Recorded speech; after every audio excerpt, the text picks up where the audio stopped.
So yesterday, I think some of you were wondering about the meditation, and I feel sometimes the meditation is, like Geshe said, in our day-to-day life.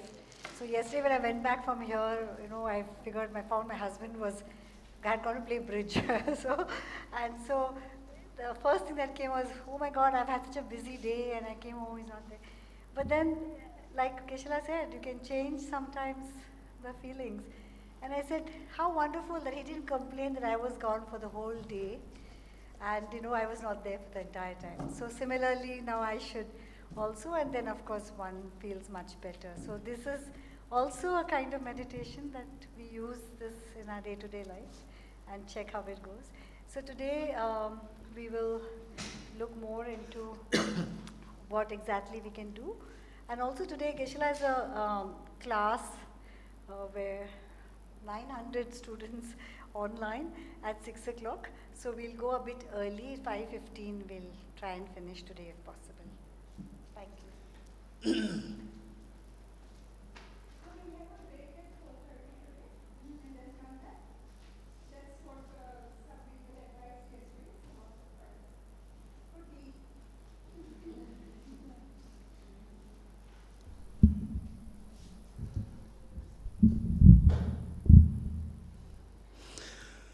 Okay, thank you, Dr. Savitaji, and Dr. Anitaji, and one of the Tibet House study programs, Sharmilaji, all the way from Pune. She came today for this, and all the participants here. Those at the back, can you hear me well? Low. Low or not clear? Echo? Both. Echo is there.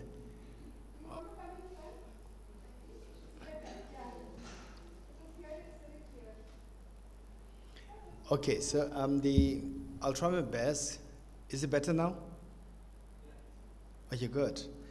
What we'll do is that the last 2 days, we got a sense that finally the real therapy is to look for the internal factors and the external factors. And external factors, what we learned is that they are innumerable in number. We cannot possibly think of getting rid of all of them. And internal factors, we identified only 2. Ignorance, failing to see the interdependent nature of all phenomena, and the self-centered attitude. This is what we learned. And I also made the one statement that how to demarcate between the noble beings and the ordinary beings. Noble or the evolved beings. It is not that, okay, she's born in this good family. It's not about that. Each one of us, we can be very noble and evolved beings. How? Anybody who is a happier person, that is a noble being. Anybody who is not happy person, this is not so noble. So what makes this difference? It doesn't mean that some people, they go through trauma, say in the hands of very bad boss and so forth. This is not to generalize to everybody.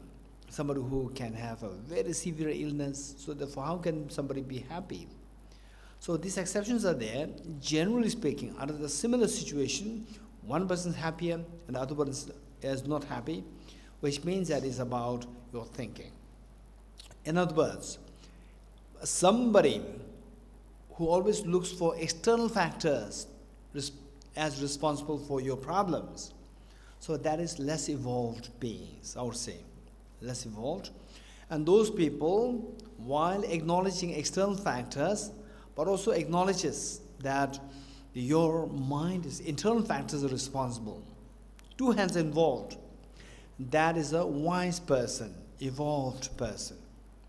Having said this, I also like to give a warning to you that At times, when I make such statements, people think that they become too naive. Okay, for example, say in some places, going in the nights, in the nights. Oh no, there's no bad people around. It's all about internal factor. This is too extreme. Let's not forget that external factors, internal factors, both are there. Let's not forget it. And we have to take utmost care of the external factors. Stay away from the external factors which create problem to you. Stay away from them as much as possible. And in fact, this reminds me of the one incident. His Holiness the Dalai Lama's public address in America. So there, somebody raised a question, asked His Holiness, you always talk about compassion, but the more I demonstrate compassion towards others, more the people take advantage of me. So how should I reconcile this? And His Holiness said that compassion doesn't mean give in, surrender. This is not the meaning. His Holiness says, if, okay, look, this is humorous as well as a great message for us. If a mad dog comes, don't say compassion, compassion, run away. This is very practical. Mad dog is not an internal factor, it's an external factor. But His Holiness says that run away. You say compassion, the dog will bite you and you'll be over, you'll be finished. So run away. We have to take utmost care not to stay in extremes. In other words, what I'm saying is that, say short term, take care of all the external factors. Try your best as much as possible to stay away from the external factors which create problem to you. Long term, take care of your internal factors. This is the message. Having said this, yesterday I also made two big statements. One is that the most fearless mind that exists in this universe is what? Anyone who remembers that? There are two minds which can potentially, you can potentially have these two minds. One is the most fearless mind, and the other is the most beautiful mind in this universe. In this universe, I'm not talking about Goa University. I'm talking about the whole universe. There are these two minds. One is the most beautiful mind, and the other the most fearless mind. Okay, what is that fearless mind which I identified yesterday?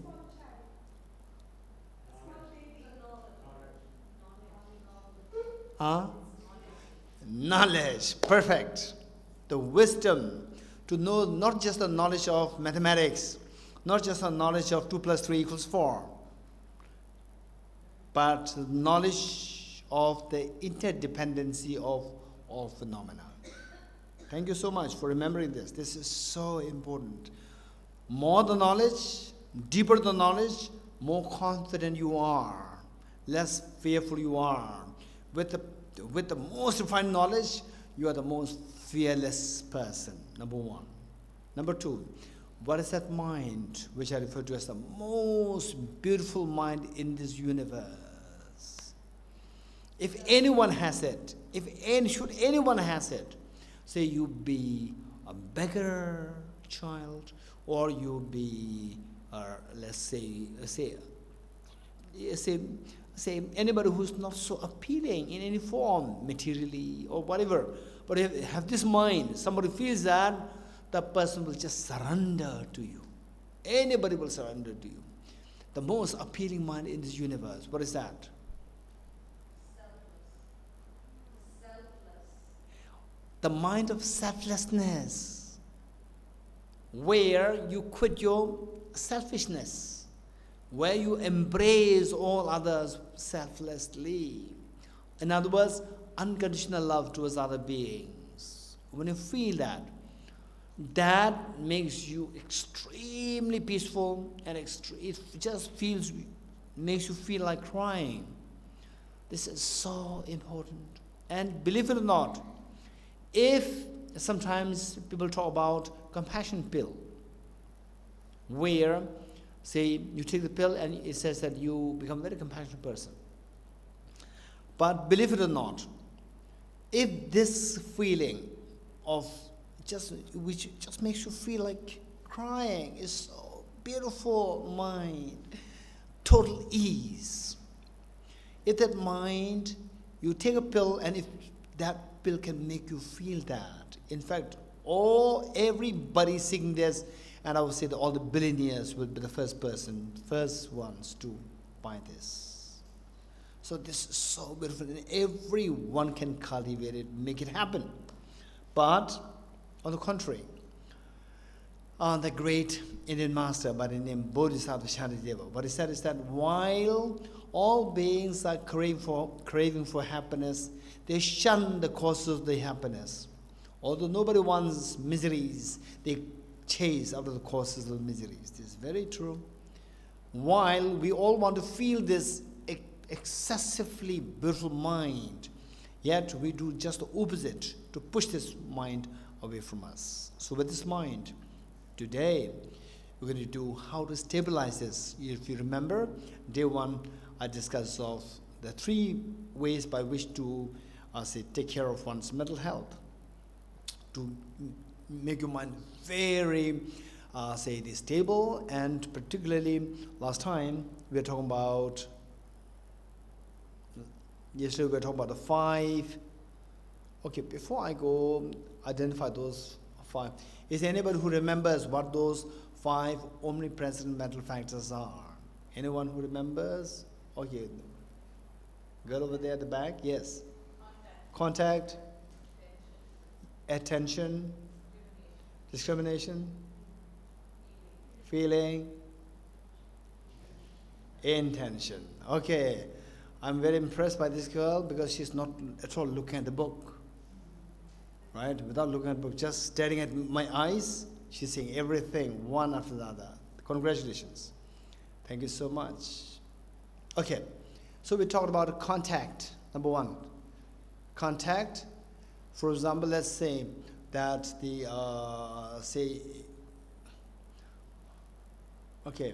let's say that sometimes you get bored with one particular food. How many of you sometimes feel bored with one particular food? Raise hands. One particular food. Just eat the same thing over and over again. You feel bored. Raise hands. Okay. How many of you did not have that experience at all? Raise hands. Okay, which means here your wife must be so kind, or here your brother must be so kind. Although blaming brother must be so kind to give you all the good food, right? Okay, what I'm saying is that, say, when you just feel bored with one thing, and suddenly just the object which likes you, which triggers joy in you, when that object passes by you, either visually or through sound or through taste or through touch or through smell, instantly a pleasant feelings arise within you. How many of you have that experience? Raise hands. Very good. In fact, as I said earlier, yesterday that I shared with you, that my teacher, when I was just about like 9 years old, my teacher, when he sang this song, very crude song, there's nothing beautiful about it. There's nothing melodious, there's no melody in it at all. Yet when he sang this, it just brought tears to this poor boy's eyes. Why? Because that sound was connected with a very pleasant feeling he had experienced with his mother all these 5 years. So those experiences were being retrieved. So with this, what we see is that they find how to manage your mind. So as this girl said, contact, attention, discrimination. Discrimination, which means that our ability to change things, your thinking. You change the thinking, thought process, then the feeling is changed from unpleasant to pleasant. And sometimes we do the opposite. We do the opposite. We change the discrimination from A to B and make that feeling, pleasant feeling to unpleasant feeling. Right? Okay, how many of you ever did it? Where otherwise pleasant feelings should be arising, and then your thinking makes you have an unpleasant feeling. How many of you make it? Okay, we are so expert in this. I'll give you one example. Recently, a young, not really a couple, do you call them as couple? The fiancé? They're couple or not couple? They're couple. So a young couple came to my office and said that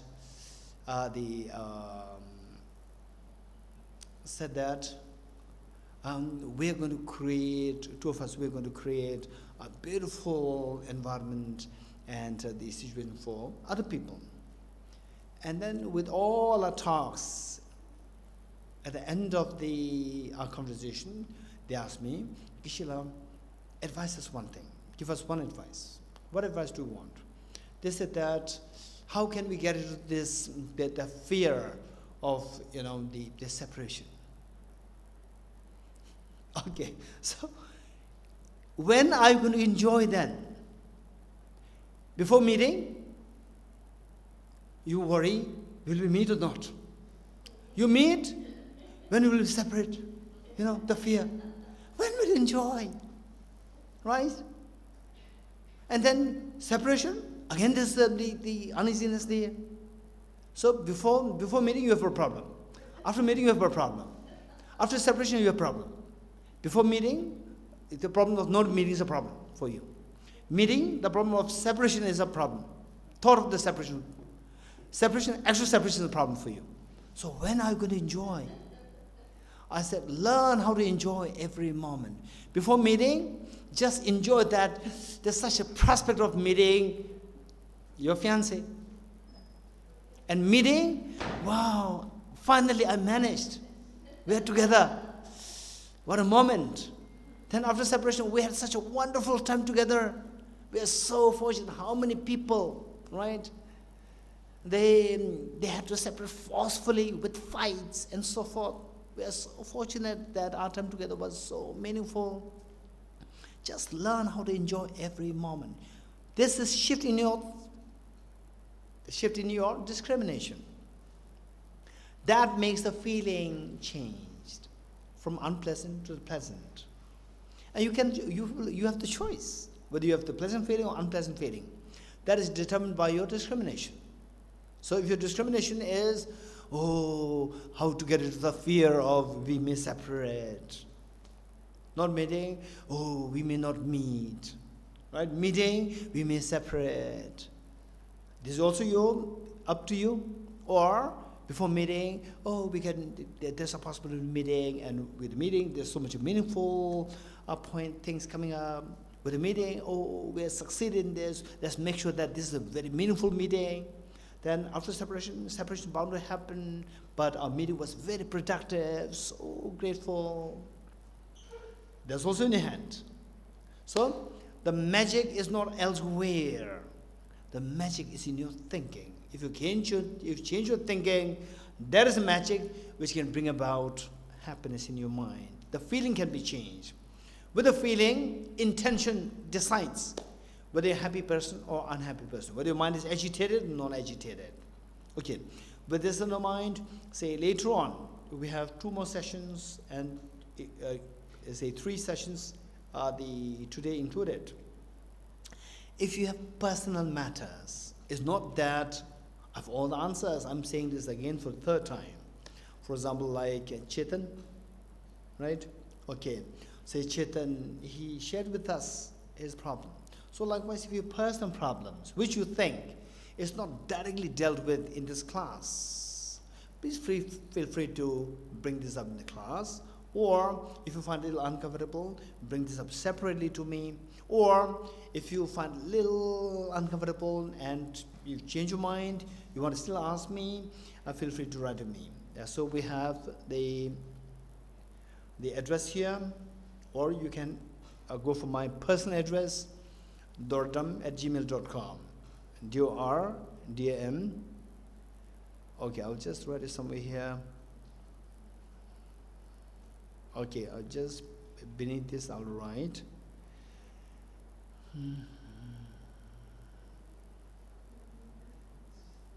I don't know how it works.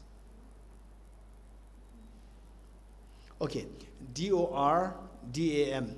D for Denmark, O for orange, R for reddish, D again for Denmark, A for apple, M for mango. Dordam@gmail.com. Yeah, just feel free to write to me personally if you don't want to share your thoughts here. By the way, I don't know. So in my life, now I'm 55. So since 40s, I discovered one thing. The boys and girls, the boys usually, they don't share their thoughts with me. The girls are very direct.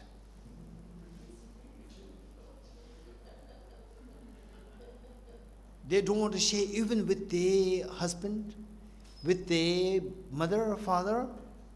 They don't mind sharing with me. That's amazing. I don't know.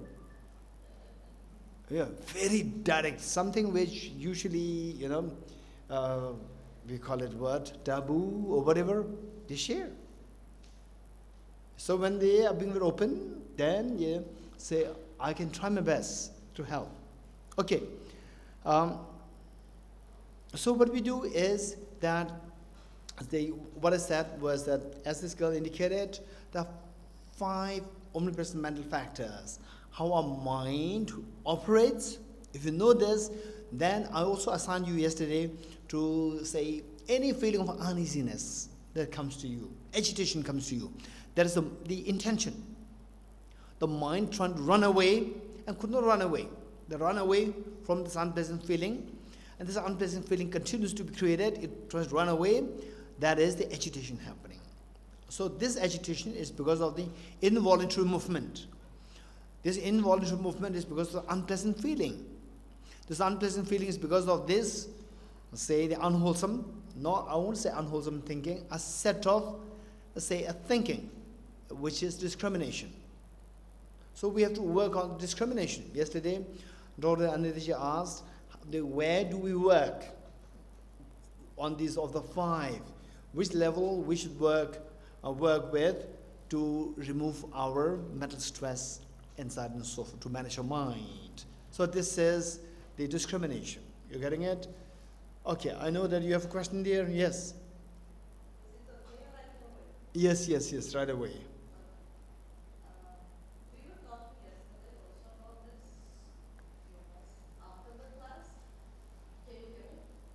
Yes, I can hear you.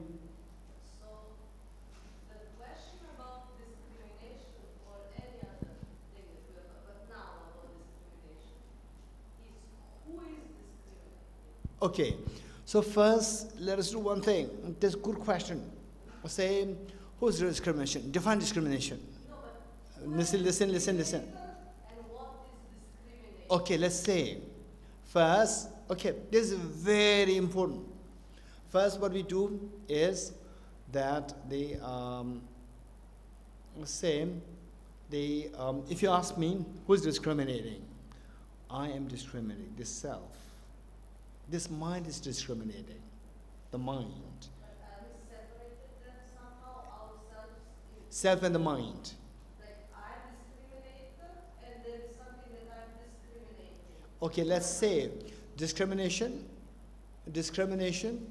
it is, let us not, last time I did mention this, discrimination has multiple connotations.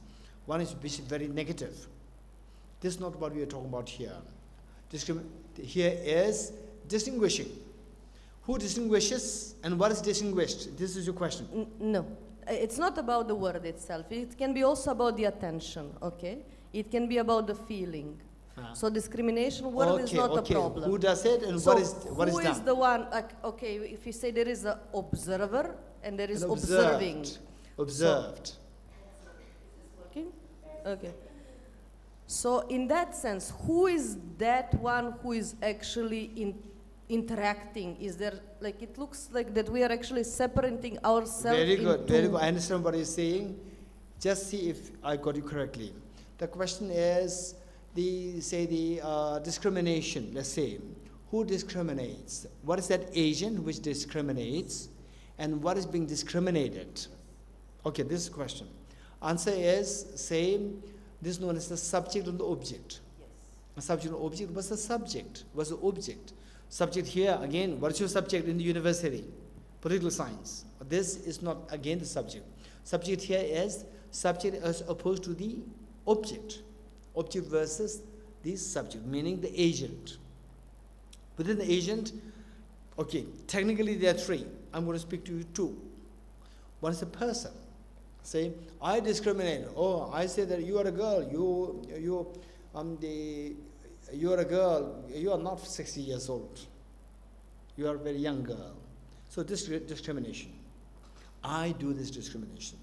What is discriminated? You, the object. You are the object. Okay. Number two, within me, what exactly is that facility which does it? That is my mind which discriminates. So it is map of the mind. Map of the mind. The mind per se, it does this activity of discriminating things. That you are a girl, that you are not 60 years old. So whatever is being, there's an object that is being discriminated. Okay, good. Okay, so what we're learning here is that finally we have to really manage your mind, to maintain a very healthy. This is very beautiful. Say, I cannot say that if you learn this well, technique well, then you learn the map of the mind well, you manage how to manage your mind well. On that basis, no doubt your degree of fearlessness will increase, number one. You become more and more fearless. Sometimes when you become fearless, you also become a little arrogant. Arrogance is also not there. Arrogance is again what attracts more fear in you.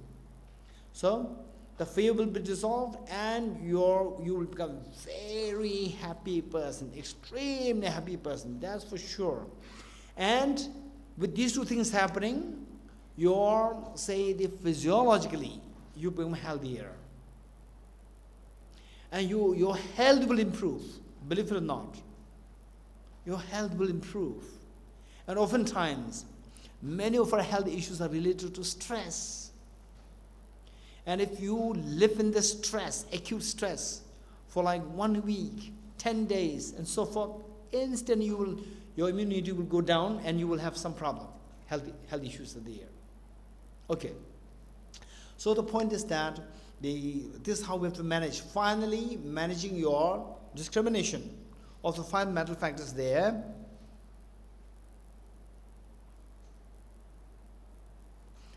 Of the 5 mental factors there, the discrimination, that is where we are going to work on. And at the same time, so we talked about 3 ways of managing your emotions. 3 ways.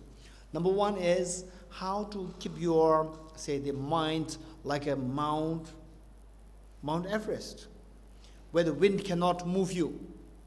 Likewise, external factors cannot move you easily. Number 1. This is known as the stability meditation. And today we're going to learn this stability meditation. Number 1. This is also very important.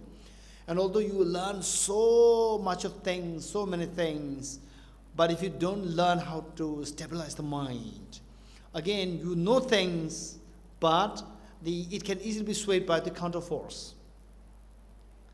So that for example, okay, the first one is the stability meditation. In order to give a gravity and force, energy to your mind, to stay very firm in the face of the tempest of the environment.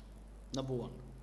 Number 2, like Albert Einstein, who's fearless in the face of the, 1,000 physics PhD students. fearlessness. Where's the knowledge? Number 2, the knowledge of interdependency of phenomena. Then number 3, the joy of the mother overseeing the child scribbling on the wall. It's actually dirtying the wall. But in also the mother, she's seeing a divine painting there. Why? There's no painting there. Simply the love, the feeling of love makes these sketches seen as a painting. This is the love. So this love will make you so joyful. This wisdom will make you so fearless. And this stability meditation will make you so grounded.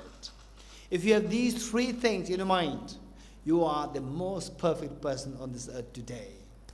Okay, so today we will do the first part, which is stability meditation.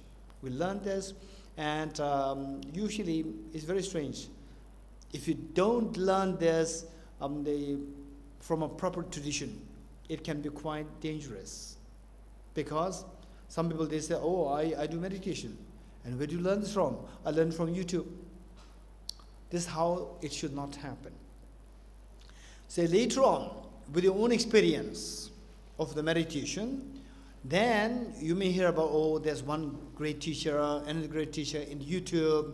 There you see that to fine-tune your, say, the meditation, these things can help you. But as the main skeleton of your practice, it must be through a proper instruction.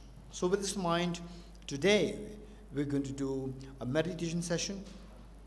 And then if time permits, then we will do the next, which is the interdependency.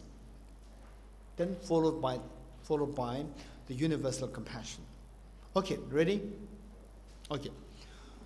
So this is for to build the stability to your mind, so that your mind will feel, is not easily shaken up by the external factors. People saying something harsh to you, or anything, that your mind is not affected so easily. Your mind is very stable. This is so important. Okay. For this, we require 4 things to keep in mind. One is the body posture. And this is a very, okay, let's keep this in mind. This is a very secular meditation, right? This very secular meditation. In fact, I would say that anybody, is a believer, non-believer, or even somebody who, if there's somebody who really wants to destroy the whole world properly, even that person, to do it successfully, should do this meditation. To create the world, destroy the world, if you want to do it very effectively, then this meditation is very helpful. In other words, for all of us, this meditation will be very helpful. It's going to be very secular meditation. And you just listen to this, and you will come to know that this is indeed secular. It's nothing to do with, you don't really believe in any religion. Okay. So, the 4 things to keep in mind. Number 1 is the body posture. Body posture. Number 2 is focal point. And if possible, the next 2 days as well, we'll begin with this meditation. Number 1 is body posture. Number 2 is focal point. I'm going to explain each one of them, don't worry. Number 2 is focal point. Number 3 is identifying the errors of meditation. Number 1 is body posture.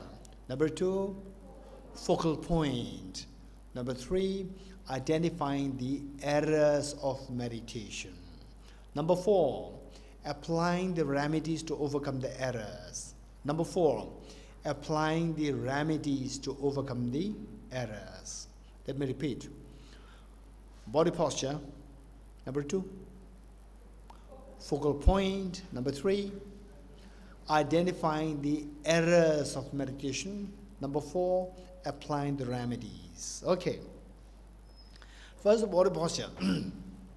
Body posture is how you sit. I remember so well when I was sitting for the final, the Geshe degree.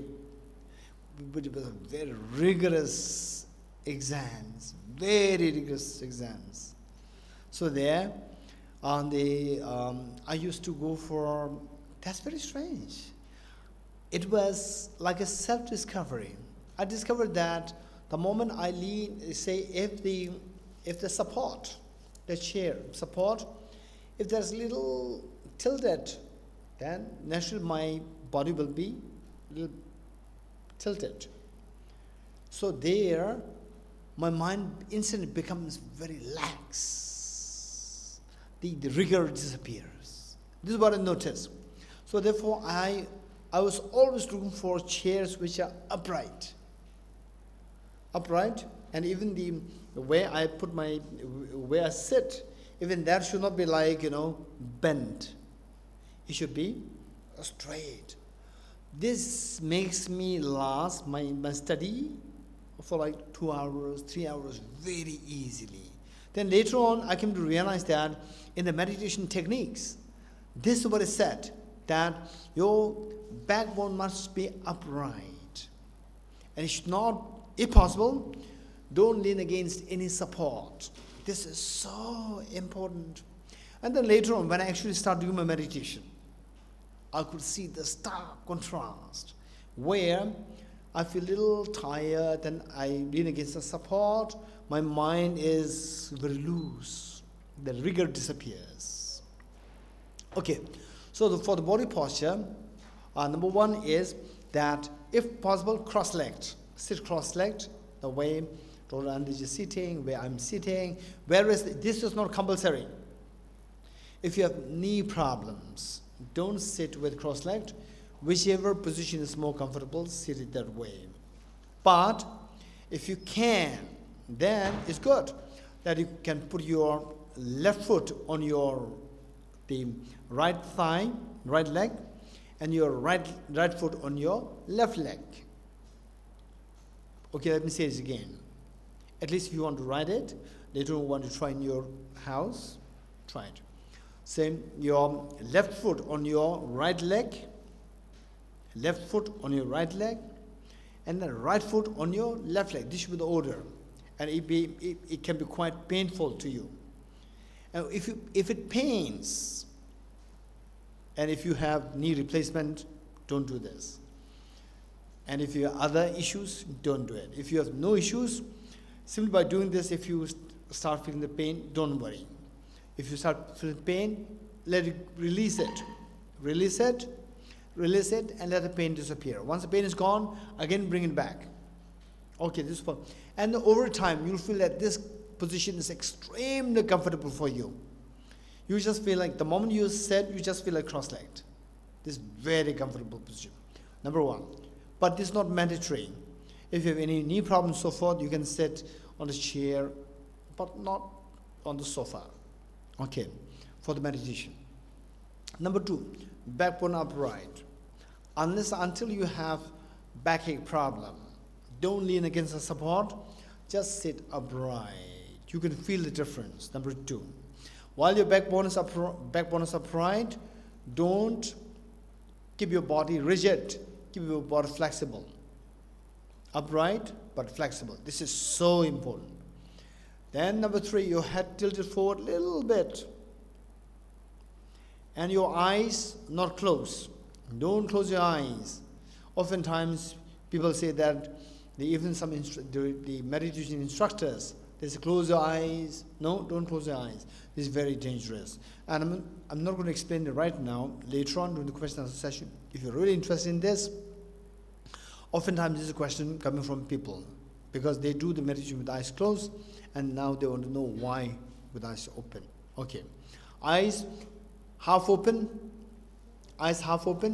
45 degrees cast down and ignore, like this.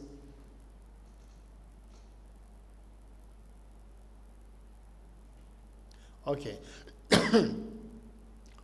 Tip of the tongue, touching the upper palate to avoid excessive accumulation of saliva in our mouth. Teeth and the lips in the natural course. Breathe normally. Don't control the breath. Don't Don't force your breath. Don't control your breath. Just let it flow very normally. Right hand on the left hand. Right hand on the left hand. And the two thumbs joining and standing. Two thumbs joining and standing. Forming a triangle. Place the two hands in your laps, in a very restful state. Okay, this is your body posture. And later on,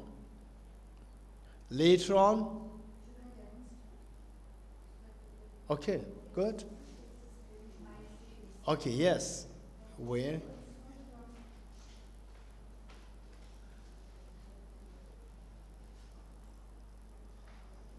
Okay, first, yes.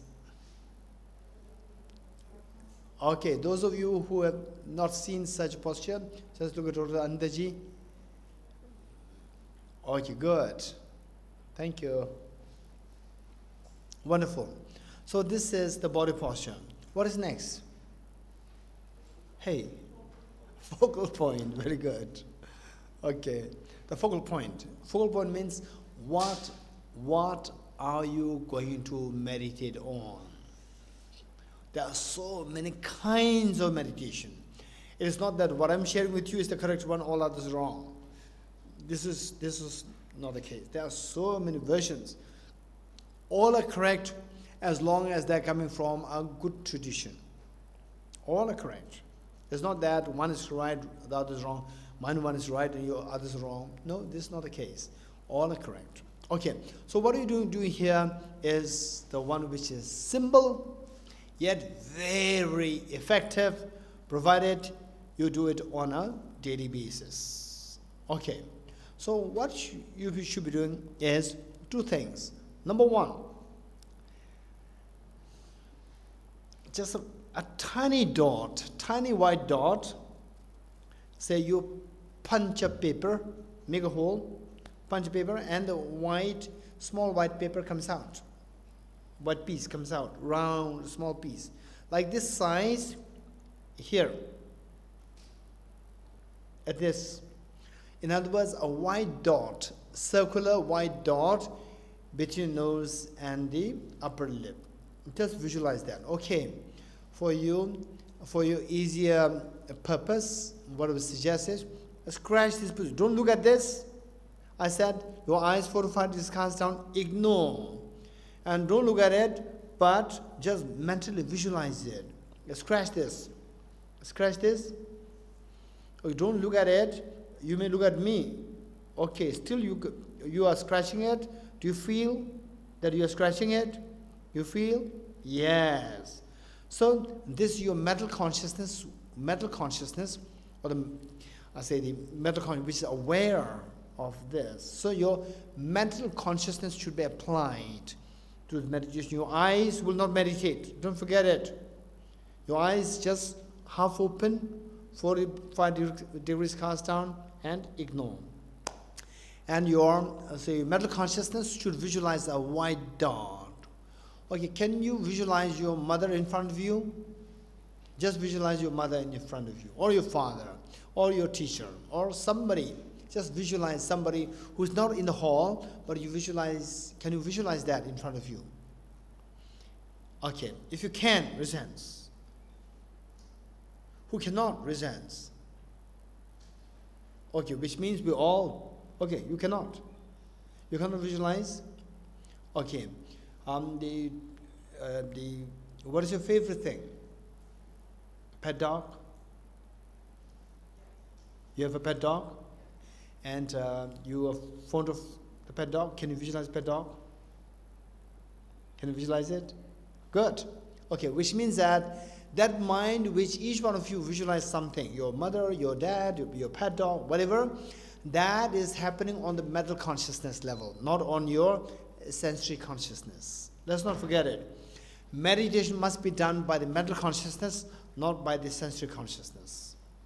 Okay, this is so important. Let's not forget it. Okay, so what you do is that we're going to visualize a tiny white dot, 1 mm or 2 mm in diameter, between nose and upper lip here. Just your mental consciousness must be used to see this. It should not be your eyes. Okay. Multitasking. Multitasking. While you are focusing your mind on the tiny dot, also count your breath. Also count your breath. Breath in, breath out. Cycle 1, breath in, breath out. Cycle 2, multitasking. You are doing two things together. One, visualizing a tiny white dot below the upper lip. Meanwhile, simultaneously, you are counting the breath. Breath in, breath out, cycle 1. Breath in, breath out, cycle 2. Okay, so this is your focal point. Two things happening together, which you employ your mental consciousness to work on. Okay, what is number 3? Hey. Identifying the errors of meditation. Okay. So, say how Sharmilaji is very precise with the vocabularies. Identifying. Most of us said errors, right? How many said errors? Jump to errors, raise hand. And I gave you full and you gave me half. I gave you identifying the errors of meditation. And what is that? You said errors, right? So when I give you full, I expect you to give me full, right? Okay, what is point number 3?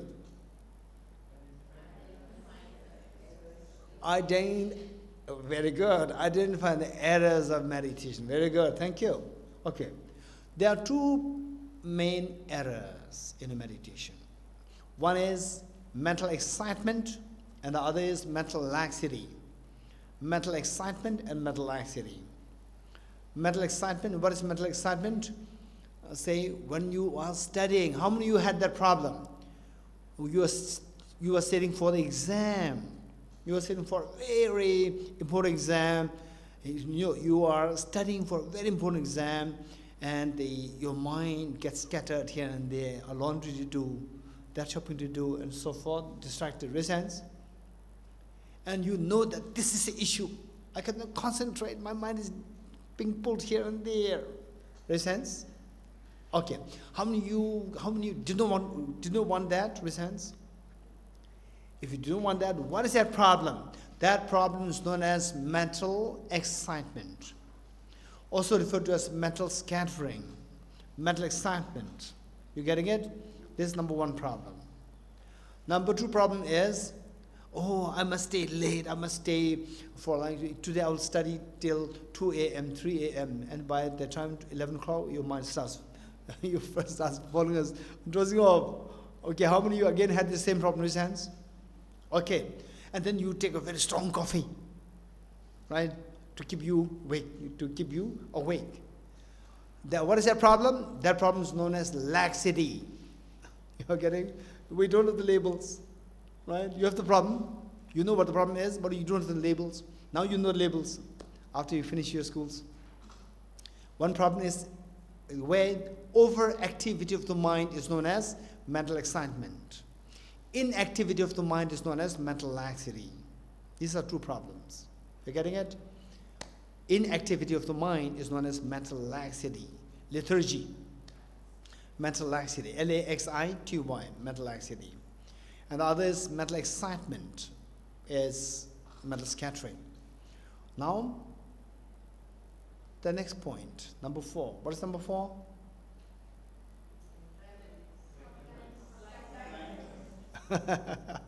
Okay, some of you are very scared. Now, I have only 1 point, only 1 word to say, remedies, but he will not be happy, right? So you remain silent.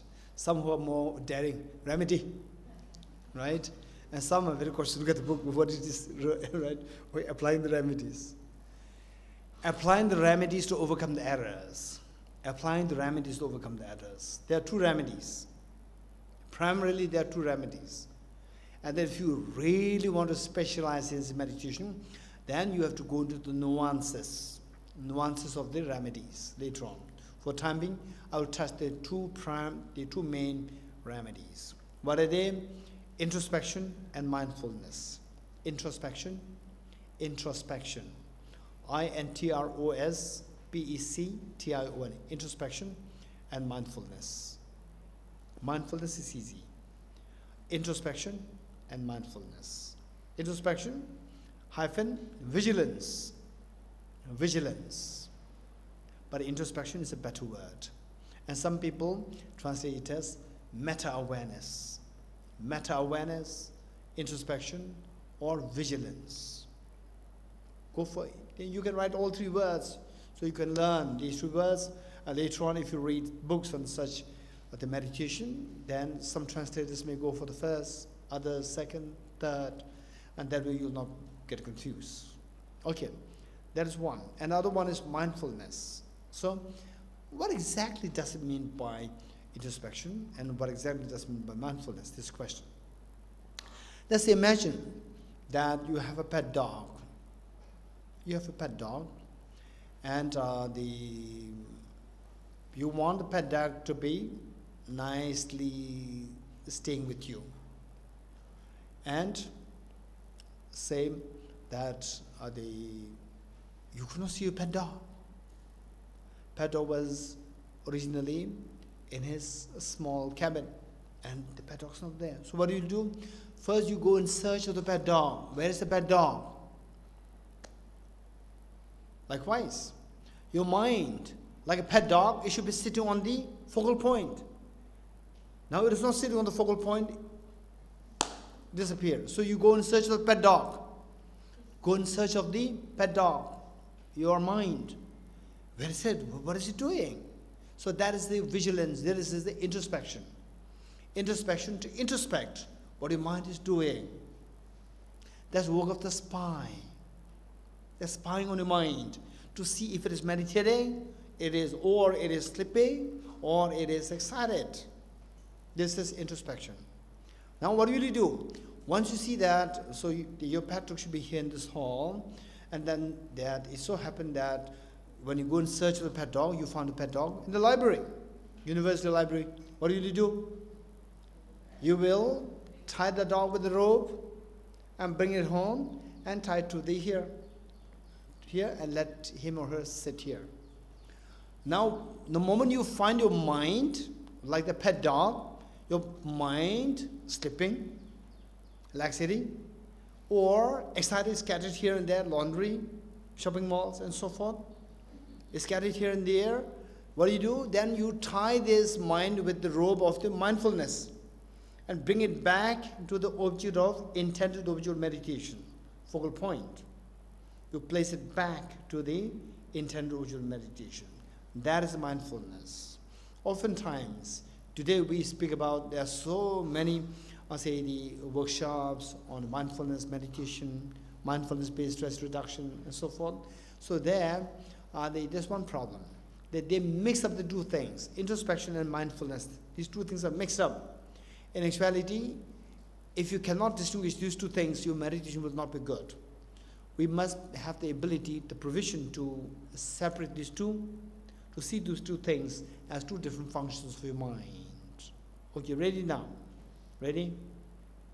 Okay, we'll do the meditation now. So first what you do is that here it is group. In group is far better. When you are by yourself in your room, then initially don't do this meditation for longer than 21 cycles of the breath. 21 cycles of breath will take you maximum 1.5 minutes. Don't do it for longer than that.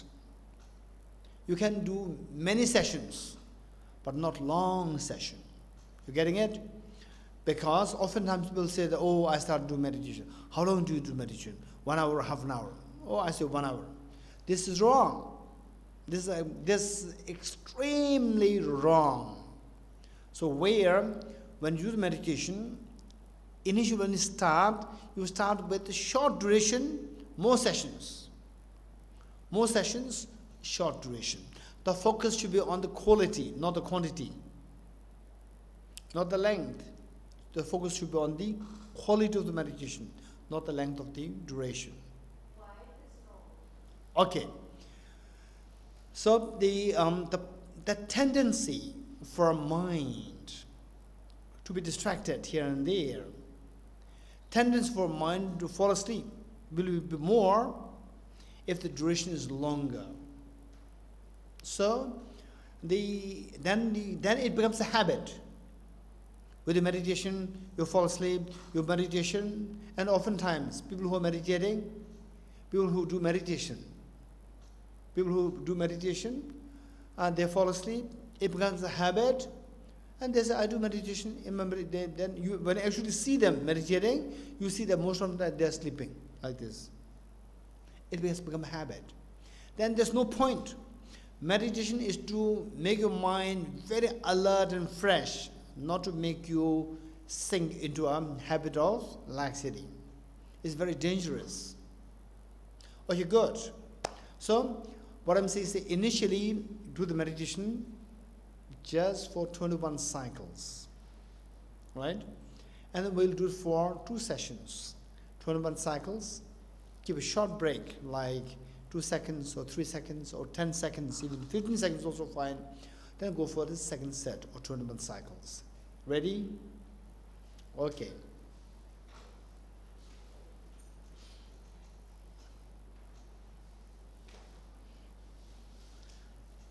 Okay, those who sit on the floor, make sure that you have no stomach problem. Right? Those who sit on the floor, you might have loose motion problem. You might get loose motion problem because of the cold. All right, okay. Okay, that you decide. Okay, let's do it now. Earlier I have the timer here. Okay, I do have the timer here, but not the good one. I can use the regular timer. Okay. Are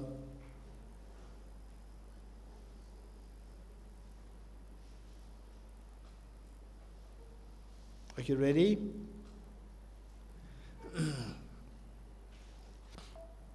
Ready? Let me quickly review what we did. 4 points to keep in mind. The body posture, where the body is upright, not rigid, and eyes not closed. These two are the two most important things. Then your hands, right hand on your left hand, and tips of the 2 thumbs joining, forming a triangle. Place the 2 hands on your lap in a restful state. And the focal point, multitasking. A tiny white dot between nose and upper lip, and the counting of breath. Then identifying the errors of meditation, mental laxity, and the mental laxity and mental excitement, and applying remedies to overcome the errors, introspection and mindfulness. Ready?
Okay, thank you.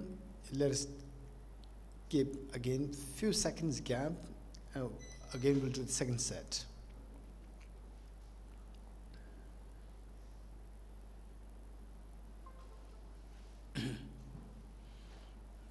Okay, ready?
Okay.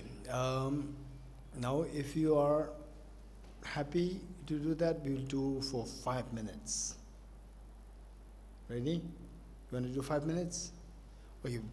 So, at your place, I would suggest when you're by yourself, don't start with 5 minutes. If you're a beginner, then start with just 21 cycles, which is a little over 1.5 minutes. But if you're already used to this, then it's a different story. But keep in mind the points. Close. Oh, open. Always open. Eyes open, always. Eyes half open, 4 or 5 days cast down, and ignore. Okay, yes. Is it on our body or is it on the space? On the body. On the body meaning, yeah, on the body, between your nose and the upper lip. Just touching the spot where you touched. And we feel the breath passing through. Don't feel, just count. Just count the breath. Breathe in, breathe out. 1, cycle 1. Breathe in, breathe out. Cycle 2. Okay, let's see. And yes. Okay, if you lose track, 5 minutes means the count can be like for young people, meaning the young girl there. How old are you? 19? Or for the younger ones, like 19, 20s. For you, the count can be like in 5 minutes, can be like 60 or 70. For people like me, 55, like 108. Yeah, the breath differs when the younger ones healthy. Oh, don't worry too much about that. What should we do in case in between, if I lost track of the count, my mind is distracted? What should I do? Okay, if you can remember where you up to which point, let's say that your count goes up to like 20, 25, and then your mind is distracted. And then suddenly with the introspection and mindfulness, you are aware, with the introspection, you are aware that, oh, my mind is distracted. I could remember earlier till 25. Then continue from 25. Okay. So whereas if you have lost track totally, now I don't remember anything, start from 0. Okay, ready? 5 minutes.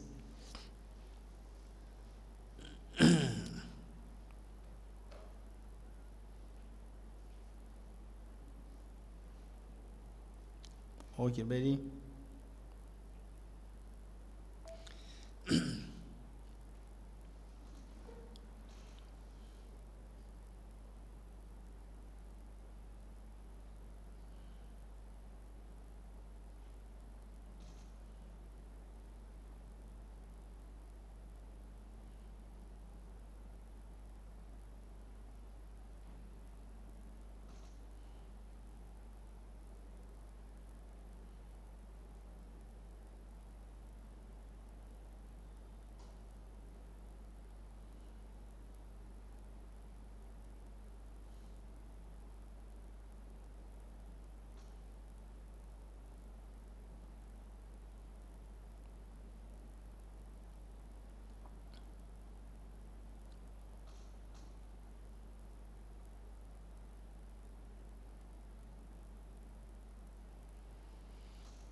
Okay, thank you.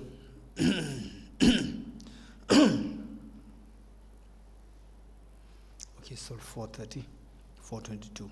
Tea break? Yes. 15 minutes tea break.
flyers, and I'm going to quickly explain about this. If you look at it, there are 3 colors.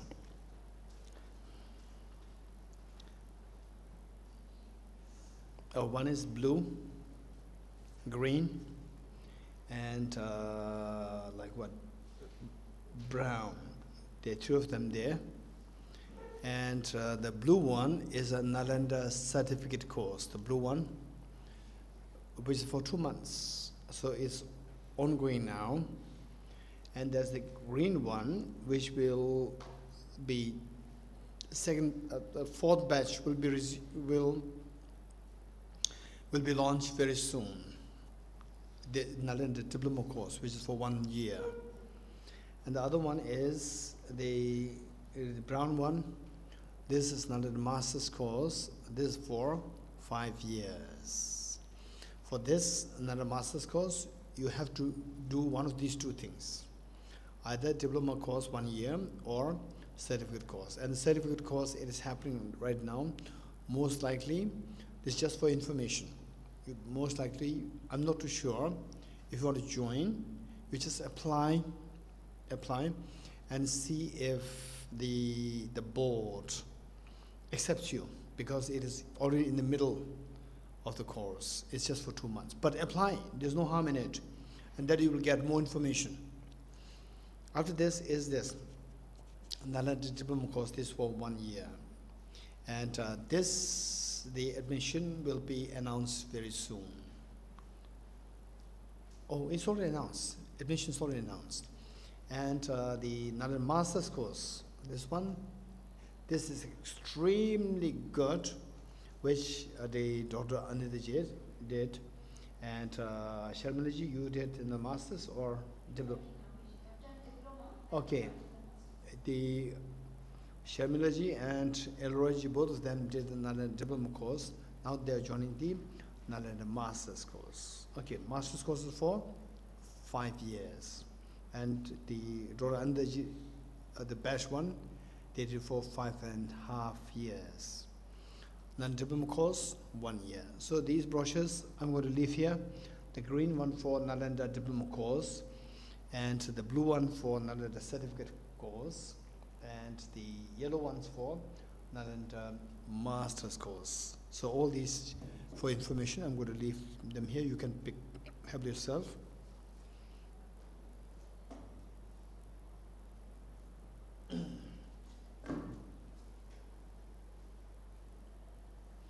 Okay, so for the meditation, yes, I know that there are some of you have questions. So first here, Dr. Poonamji. When I'm meditating, I would count my breath, and mind will wander anyway, but I couldn't concentrate on that. White dot. Okay, so how to concentrate on this? How can I do the visualization?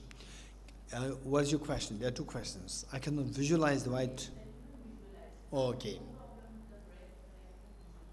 Okay. So how to visualize this? This is some people, they are good in visualizations. Some people, they are not so good in visualization. But we have to somehow manage this. So how to do this is that the one option would be to say, if possible, in the office, punch a paper and white dot, put it here, and then bring a mirror and look at it and how it appears. Then close your eyes and see if you can visualize what you've seen. If you can, then remove the mirror, and with the eyes open, just see if you can visualize. Even though it may not be so vivid, don't worry. As long as you can visualize something, the way in a manner in which you can visualize your mother in front of you or your pet dog in front of you, that's good enough. And the clarity will come later. That requires training. Okay, more questions? Yes. With the dot, which sense are we using? Are we using the body sense or the mind sense to? Okay, so it is this white dot. So this, for example, let's say that, yes, this is a very good question. This is the, say, when you think of when you think of, say, before COVID, it's purely mental activity, nothing to do with the senses. This is a mental activity or mental visualization, mental consciousness. So likewise, this is why Dorji should be purely mental consciousness. Yes. What is the impact of sound? The sound can be undesired sound. For example, you are sitting in a room which is not soundproof, and there are a lot of traffic noise or people are shouting. And the second one is it can be desired. You put on a recorded music and try to do the meditation. On the internet, you have plenty of music which are meant for meditation. Okay, good question. And another thing is that there are certain people who have also what is known as synesthesia, in which when the sound, they listen to a sound, and at the same time they can see, visualize various colors. It's a psychological condition in which the processing of the sound and the processing of Colors. visual things they get mixed up. Okay, that's good. Yeah. Okay.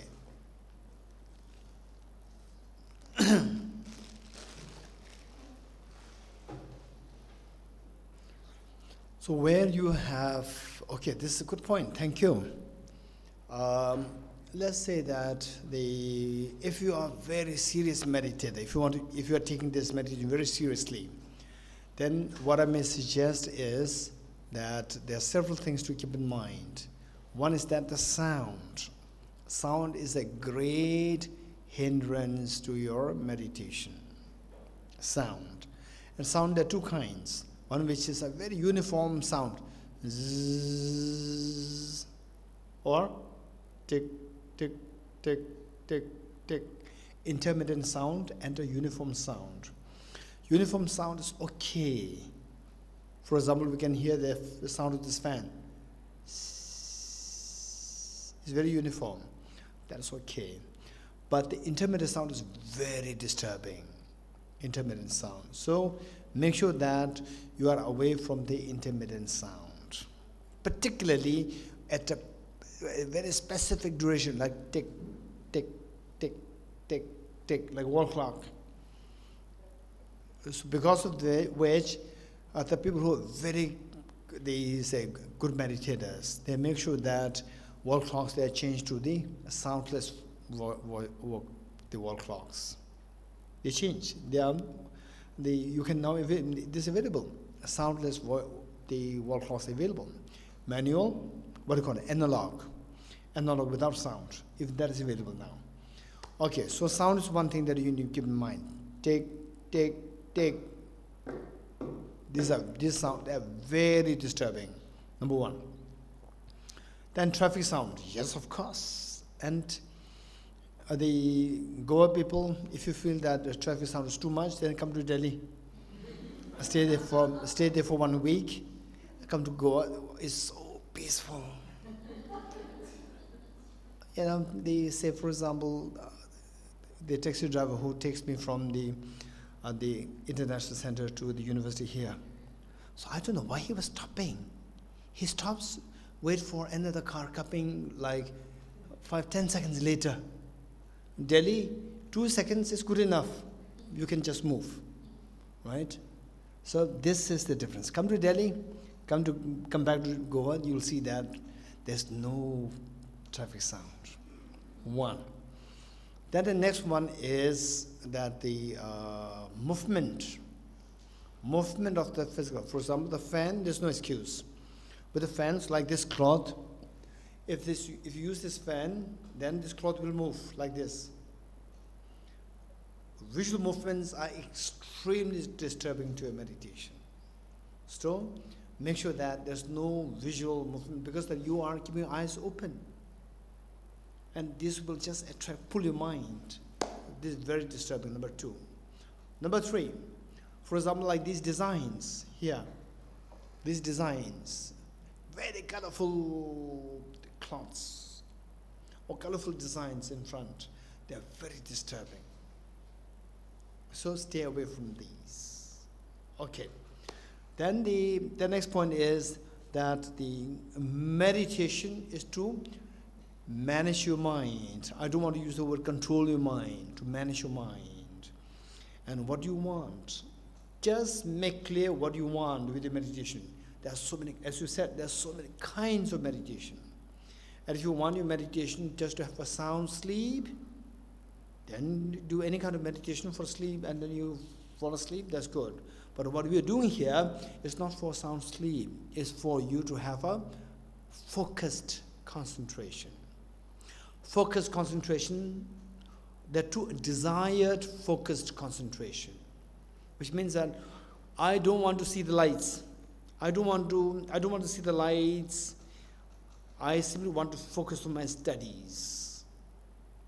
If this is what for you are meditating, then the music, creating all these visual colors and so forth, that is not meditation for you. For somebody else who likes to see the colors, that's meditation for them. But for you, because you must not forget the purpose of the meditation. Meditations take you to that fulfill the purpose. If the purpose is not fulfilled, that is not a good meditation. Good? Any more questions? Yes. Now when you're talking about purpose, one question is what will be the purpose? Purpose of? Meditation. Okay, so I have more. I wanted to say what I felt. I'm not sure that you spoke about that. Can I? Because when I was meditating now, I was, for example, I was not crying, but tears were coming down, and I was having, we were talking, they were around 50 something breaths. I was around 30.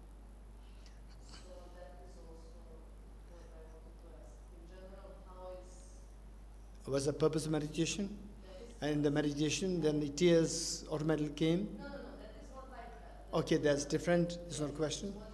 And some other people is like 50 count, and for me is 30 count. Sorry? Count. Yeah. 50, and for me it's just 30. 30. It was, Okay, so what's your question? there is no question. I wanted to just share what I was experiencing Okay. about this. So your real question is, what's the benefit? What is the purpose of meditation? That is one. And second is maybe about this. I'm not sure maybe about this that I was. Tears automatically coming. Okay, good. The first, what's the purpose of meditation? So what we discuss here, anybody who remembers the purpose of our meditation? What's the purpose? So we want to manage our emotions. We want to go for a mental health. We want to free ourselves from stress, anxiety, depression, and so forth, agitations. That is somehow on. No. Let's say. So for that purpose, we are doing the meditation, and we said that there are three broad ways to manage your emotions, and all three are supplementary to each other, complementary to each other, not contradictory to each other. We have to do all. So, with this, here it is to make a mind like a Mount Meru, where the wind cannot move your mind. Say, external factors cannot affect your mind, become agitated. That is the purpose that we have here. Okay, so you just keep doing this practice, your mind will not be pulled by the distractions and laxity. And then the more you practice it, the mind will become more and more settled, will gain energy to stay in a focused object with the inertia. So the law of inertia, you know that?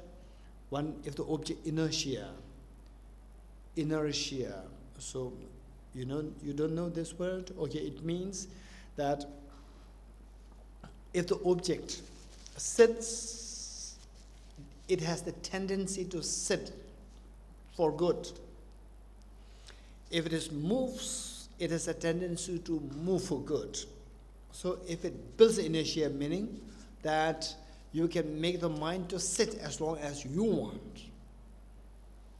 That External factors, no matter what other people say, what a stupid meditation you are doing, your mind is not wavered, it's not agitated. So you want your mind to sit still, not being affected, as long as you want. So this is the purpose. Okay, and these reactions like tears and so forth, and there are many other things. If you're very serious with the meditation, you do, and you are bound to have more questions. If you have questions, feel free to write to me, right?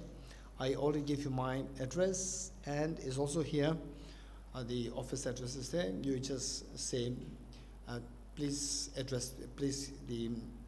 forward this to Geshe Dorji, and the office will do that. Okay, you're bound to have more questions. For example, like, what is this? The tears automatically coming out. I'm not crying, but it automatically is happening. And sometimes you would have a headache, severe headache. Sometimes you would have severe, say, the fatigue can come. Sometimes your thoughts can proliferate. All these effects are there. Don't worry. If any of these things are happening, this is an indication that you have actually started a proper meditation.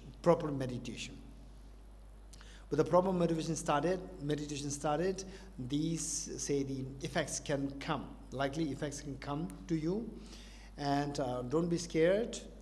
And with more practice, and of course you need more instruction. Otherwise, the more detailed instructions, and this will help us to tone down, to get rid of these problems. Don't be worried about these things. Yeah. Okay, more questions? The hand positions. Yes. Shown. This is called Dhyana Mudra, and Yeah. many of the Buddha statues also Buddha is meditating in the Dhyana Mudra. Now, is there any specific, there are many mudras, but is there any specific reason why we use Dhyana Mudra? Is there any physiological explanation, like through neurology, that when you are touching these, certain neurons get fired, certain networks, certain mental networks get activated? Is there any such thing? Okay, so basically, to be very honest, when this Dhyan Mudra was introduced like 2,500 years ago, before that, way before that, like perhaps 5,000 years before, I don't think there's any mention of neurons. Neurons just about like how many years ago? Like 200, 300 years ago, right?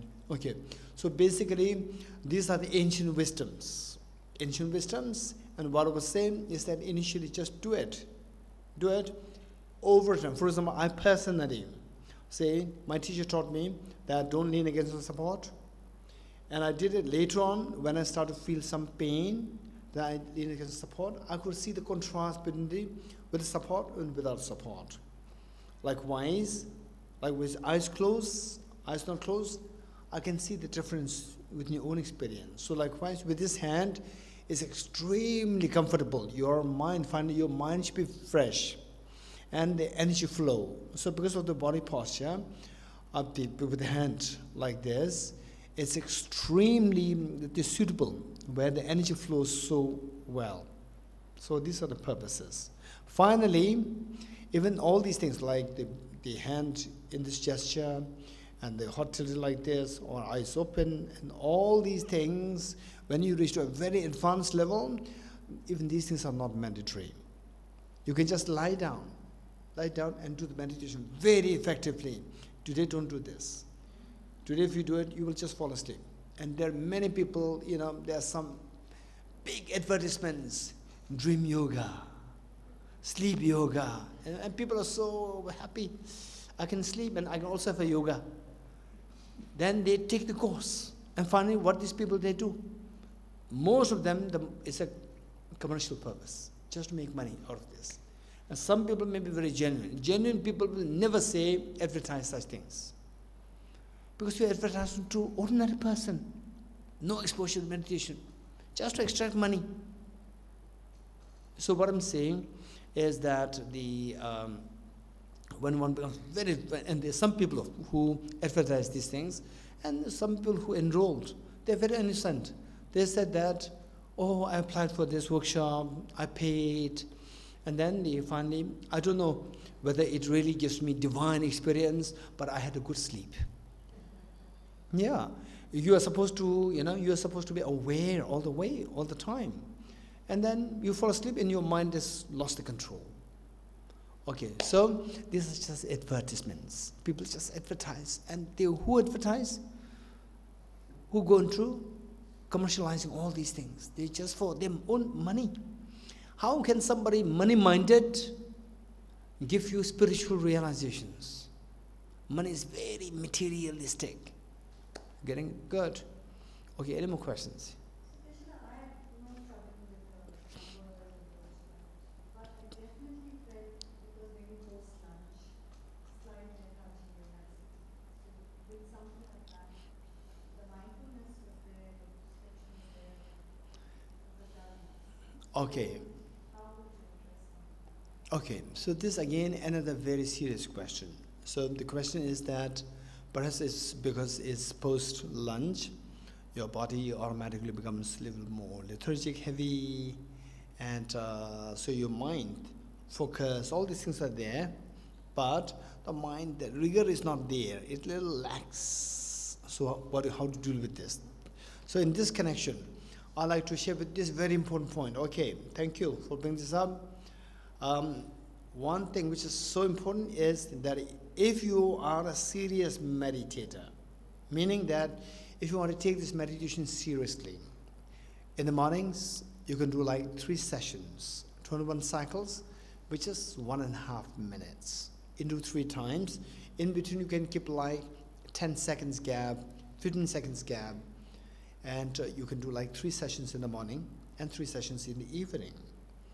Okay, if possible, don't do it immediately after lunch or dinner, or don't do it immediately after the breakfast. Keep a short break, because this is the whole physiology that after eating food, your blood tends to go towards the digestion, to digest it. So your brain will get less blood. You feel little lethargy and heavy. Okay, you may fall asleep. So what you do is that 3 times in the morning and 3 times in the evening. And don't be too excited. Oh, it's so good. I like to do for like 5 minutes, 10 minutes, half an hour. Don't get too excited. Say if you do that, then this is the indication that you're going to stop the meditation altogether. This is not a good sign. Even though you feel it's so good, just do 3 times a day. 3 times in the morning, at the most 3 times in the evening. Even if it's so good, no, it's too short a duration. Just maintain it for 2 weeks. Then if you want to expand it to 5 minutes. From 21 cycles, which is 1.5 minutes, to 5 minutes, not more. 5 minutes, and you want to do it again, keep a short break, like 10 seconds, 15 seconds, do another 5 minutes.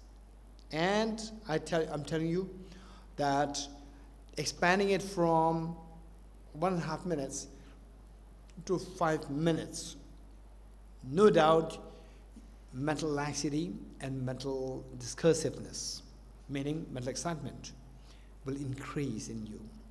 If that happens, don't worry. And if it has become very severe, then cut down the duration of the session from 5 minutes to 2 minutes. 2 minutes, give a short break, 2 minutes, give a short break, 2 minutes. You do this. Quality must be maintained. This is one thing important.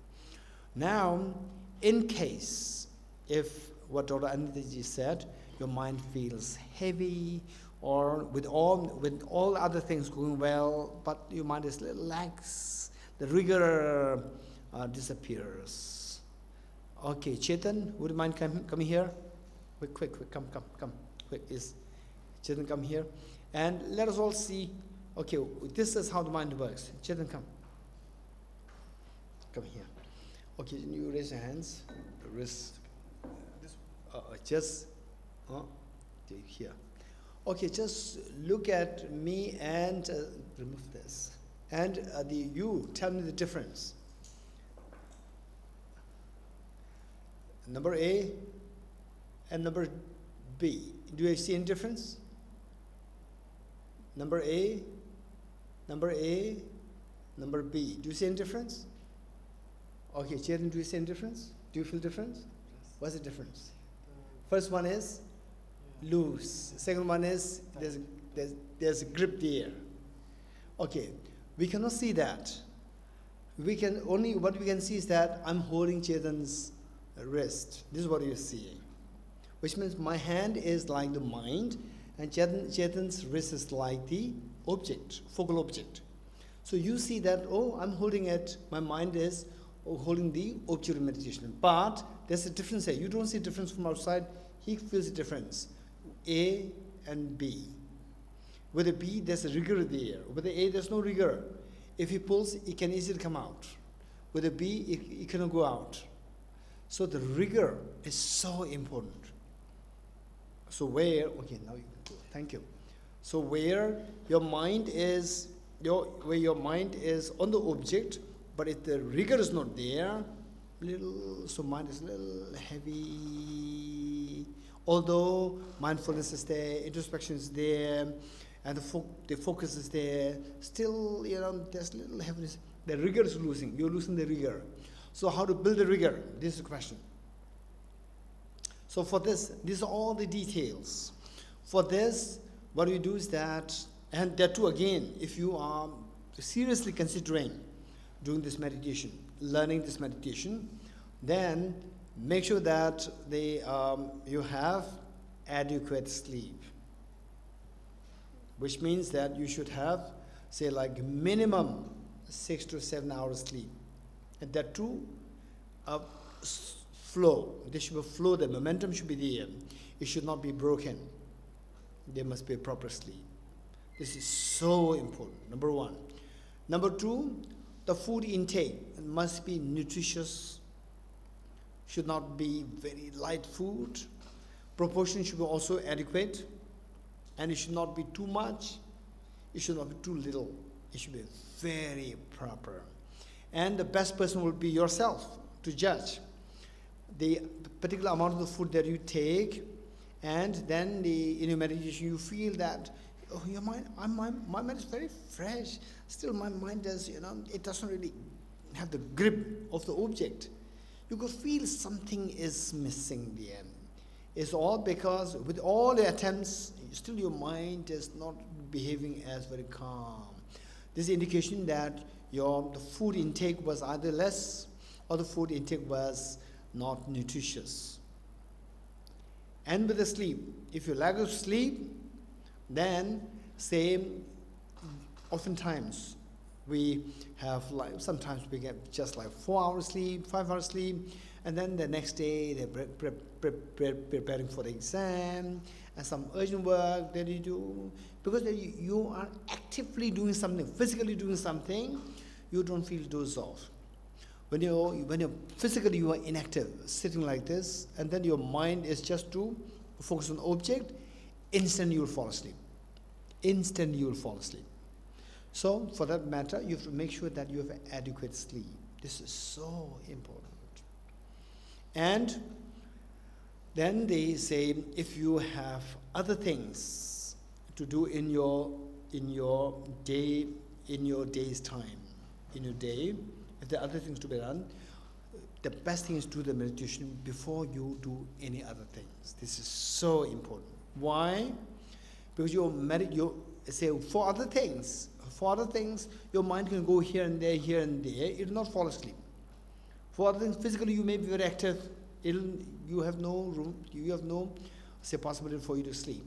Whereas only when your body is motionless or say without movement, and then your mind is to sit, instantly you'll fall asleep. So these are things that you need to keep in mind. This is so important. Okay, yes. I'm sorry, but now how you are talking, it sounds that all this is for the purpose of meditation itself, like that meditation itself the purpose. So we should have enough sleep, good sleep, food, everything. But we are talking about mental health. So medication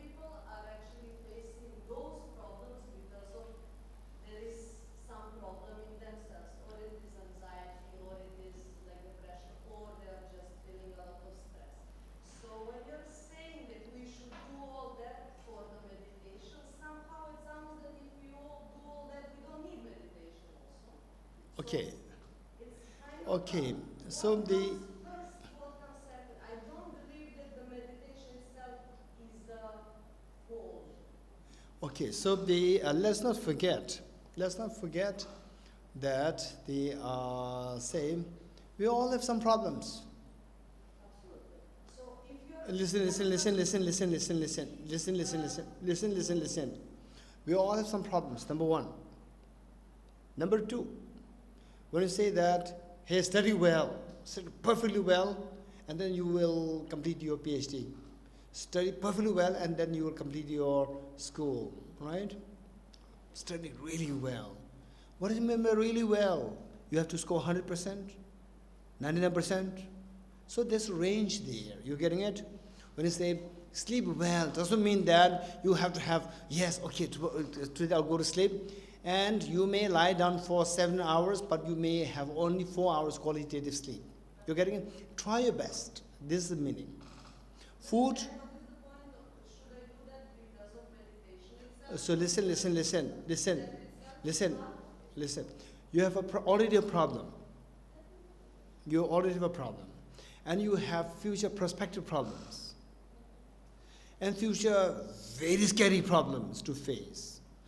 Just to try your best to mitigate the power of those problems in the future. That's the whole purpose.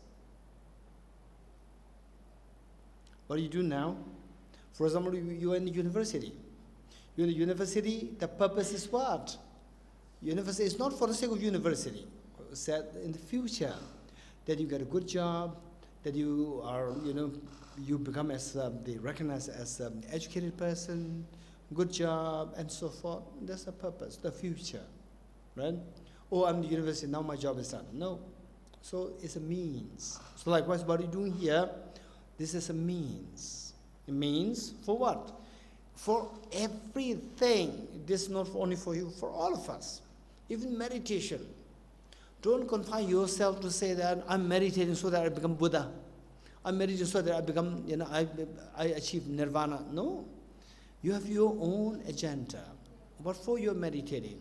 So I meditate, otherwise I don't get proper sleep. So I want to have a good sleep so that I will meditate. If that's the thing, then the purpose is to get a good sleep. And if you start getting good sleep, the purpose is accomplished. You're getting it? So what is the purpose? So what we said is that, right from the beginning, what is that? Mental health. And mental health is not today's problem. It's not your problem. It's not others' problem.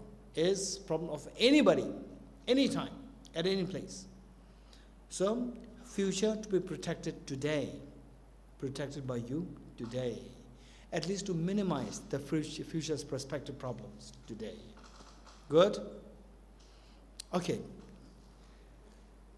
So 5, we have another 15 minutes. 10 minutes. Okay. So what we do is that we're going to lay down the foundation for tomorrow's class. Tomorrow's class is going to be how to build a proper knowledge, proper wisdom to become fearless. So this is what we're going to lay the ground today, very quickly. Okay, usually for this course, which Dr. Anij already did, for this, the Madhyamika Avatar, how much time we spent?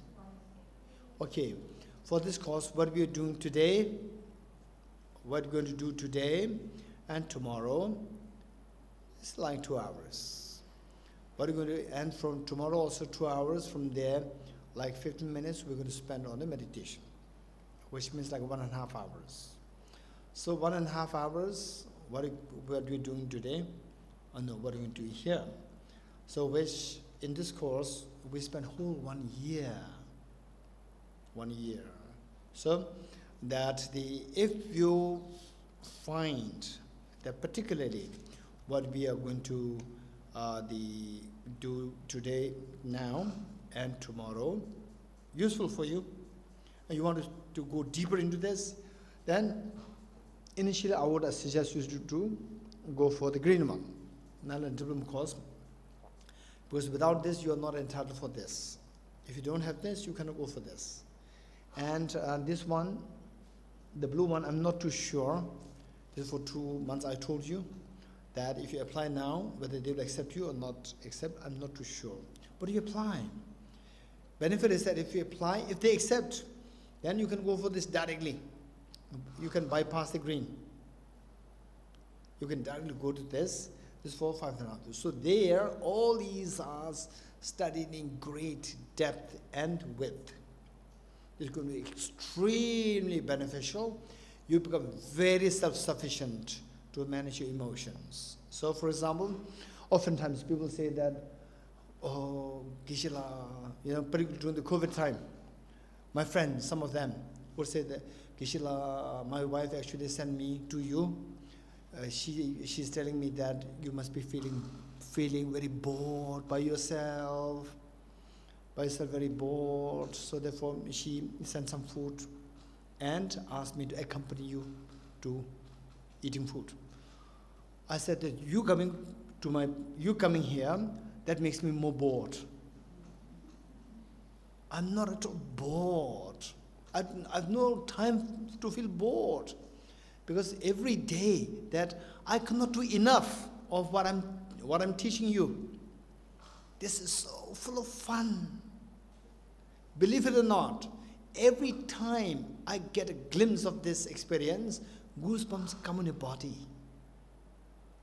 Every time, every day.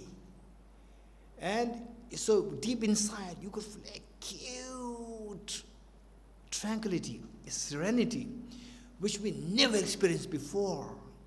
And you come here, then I have to spend time talking to you about, some trivialities. And it's total waste of time. And then by the you leave, you spend like 1 and 2 hours. You leave, I'm tired. I cannot do this meditation. Then I miss this wonderful, amazing experience. So I'd rather feel more bored that you come. If you don't come, I have so many things to do. So much profound things to do. So this is what I'm sharing with you. What I'm saying is that if you're really interested in this topic, what you do now and tomorrow, then I would suggest that, if possible, go for this part.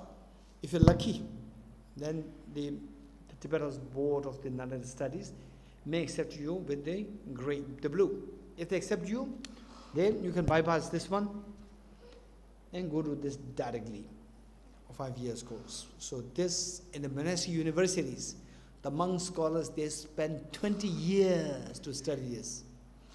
And that too, 10 hours a day. Whereas Dr. Anitaji's program, they 5.5 years. For them, it is like 6 hours a week. 6 hours a week, whereas in the monastic universities, it's like 10 into 6, 60 hours a week. And that too into 20 years.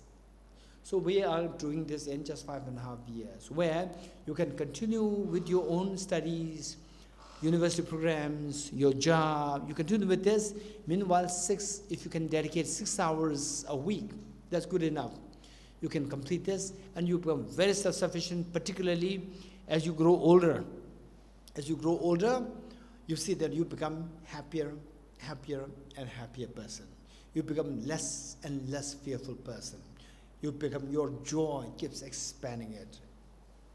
So, the mark of you being successful in these courses is, as you grow older age-wise, if your mind becomes happier, that's the mark of the success of these studies. As you grow older, if you start to miss your youth more and more, because as you grow older, younger ones will, at the moment, the girl over there is just 19 years old. And most of us, some of you are in your 20s, 30s, 40s, 50s. So like 19 years old, one day she will become 20s, will be in 30s. When she's in 30s, and this girl there, this girl in the pink, how old are you? 29. I thought you were 16. Okay. So what I'm saying is that they say, so eventually your age will move. As your age moves, then what happens? younger one will replace you. And the younger will say that you're old. You're getting it? You're old. And then you start to miss your youth. If that happens, you have not been successful with this. Meaning of your life is defeated. So where your age, you become older in age, but instead of missing your youth, if you become happier and happier and happier, to start to find the meaning of your life, this is the one who can really contribute to your family, contribute to your nation, and contribute to the world, happiness world. Okay, it's already 5:15, so we stop here. Okay, we stop here.